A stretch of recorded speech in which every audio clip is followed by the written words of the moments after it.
Keep Britain Tidy's annual litter picking campaign is underway. The Great British Spring Clean aims to get all of us pledging to pick up a bag of litter in our local community. And with more than 2 million pieces of rubbish dropped in the UK every day, amounting to 30 millions of tonnes a year, there's clearly plenty of work to be done. One man has already been doing his bit. Lucus has already laid out over £60,000 of his own money in a bid to clean up his local area, and he explains it all now. We're surrounded by this is 60 bin bags. Yeah, it's not very glamorous, I'm afraid. No. So what does this represent? Well, this represents a fraction of what we collected in 3 weekends where we work, which is horrific. It was 500 bags, so this is, you know, graphically very unpleasant to see. We should point out that all of these are filled with recycled stuff, and the bins aren't tied because these go back downstairs and we're using them. But this is a representation. So, I didn't realise that we were the third worst bunch of litter bugs in the developed world. We are, yeah. These are stats that you will find from all of the organisations out there, Keep Britain Tidy, Clean Up Britain, etc. So it's frightening. Yeah, third most littered nation in the Western world, you know, conditions here are very likeable to, you know, third world conditions in some areas. You said something really interesting, and I thought, God, that is absolutely right. You said if something is trashed and broken, it'll attract more of the same. And that's really what's behind your clear up, isn't it? It is. It's about the symbolic conditions that we see. So the litter is part of it, but it's about the broken signs. It's about the islands you can't see, the safety signs. It's about the tossed highways equipment that we see in the verges, the cones. All of that encourages litter and bad behaviour. And, of course, it's called the broken windows theory, which is you don't care, I don't care. Yeah. And it just continually spirals out of control. But we do care. We do care. A lot of people care. You care very, very much. A lot of people care. It's something that's a big problem, but we don't really have a voice. That's the problem. We can't get anything done. Hence, this is why I'm doing it. So explain Littergram. So Littergram was born out of a trip that I had to Vienna for Christmas in 2013. Came back, landed at Gatwick, saw all the litter, and all of a sudden realised that I was litter blind. And I realised that I'd just been accepting, wow, it's everywhere. And I think you do that contrast when you come back. You'll often hear people saying, it was so clean, you could eat your dinner off the streets. And then we go, but it's not like that here. I thought, hold on, that's not right. So I decided to try and combat it. So I work in construction, so I came up with a technology for snagging buildings to snag Britain, which was to create reports about litter to all the councils in Britain that was free for everyone to use.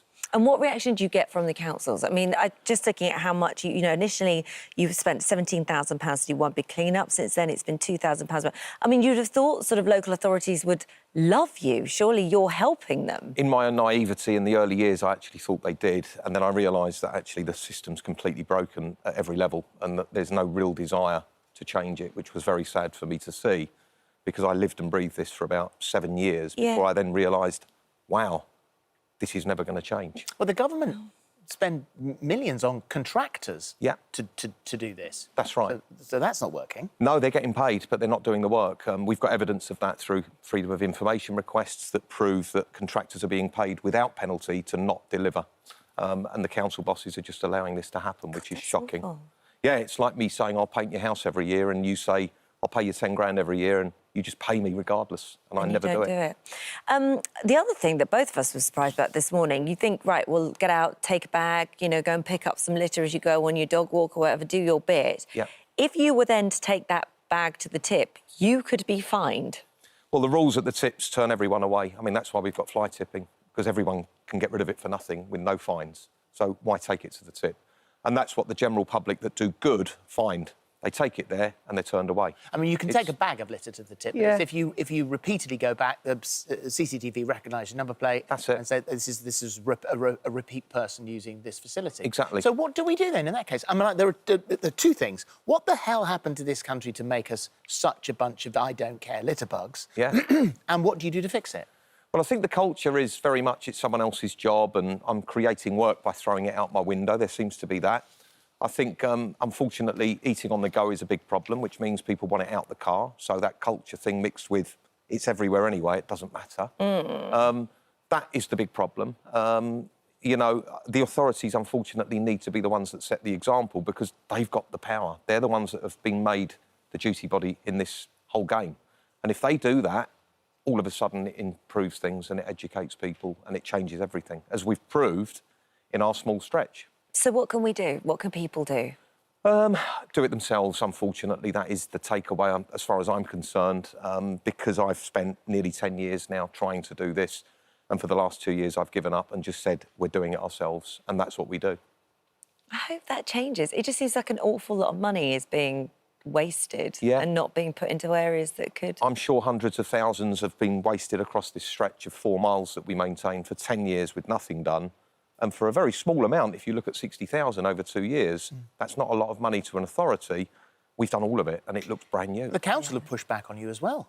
Yeah, they actually, when we put positive signs up of what we were doing, they said under clause blah, blah, blah, if you don't take your signs down, we're going to prosecute you. And yet no litter picking had been done for years, no fining of fly tipping, and signs everywhere for parties and barbecues. But the minute we do this, we got a letter from Kent Highway saying, take the signs down or we'll prosecute, which we did, because we didn't want to spend any more money. Well done you. I think it's brilliant what you're doing. Thank you very much. I really do, because people see it and nobody does anything about it. You continue to drive past, and it's people like you that do those things that make a huge difference. Kent County Council said we are responsible for making sure any signs placed on the road are appropriate and conform to the relevant regulations. In this case, the signs we have asked to be removed do not meet the standards and, as such, are not authorised. You know, never mind about the litter then, eh? Exactly. We'll just look after our small bit of the world. That's all we can do. Yeah. Well done, you. 62% of people in the UK admit that they occasionally litter, so it has to start with us. God, it really does. Yeah. Thanks.